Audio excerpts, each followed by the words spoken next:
म चाहिँ चिकन बनाइरहेको छु। यता चाहिँ रस राखेर खानालाई, भातमा खानालाई, र यहाँ चाहिँ मैले बनाउँदैछु रोस। हजुरहरू पनि हेर्दै गर्नु होला। अहिले पाकेपछि सँगै खाउँला। साथीहरू म चाहिँ चिकन रोस्ट बनाएको थिएँ अघि न, एउटा टेस्ट गर्छु ल।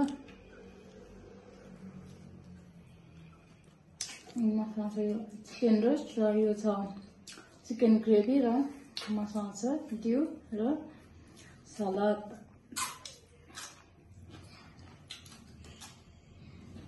म यो टेस्ट गर्छु।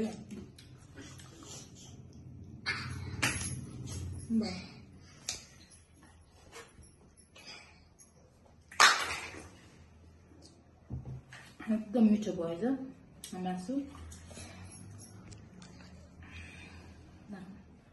गाई छैन, म चाहिँ रोस्ट पनि खाइसकेँ र चिकन ग्रेभी पनि खाइसकेँ। ड्यू पनि फाइनल यति छ होइन। र लाइक कमेन्ट सेयर गरिदिनु होला। हजुरहरूको सपोर्ट मलाई एकदमै जरुरी छ। हामी आमा छोरी युट्युब च्यानलमा हजुरहरू सबैजना जोडिनु होला। हस्, थ्याङ्क यू, बाई बाई।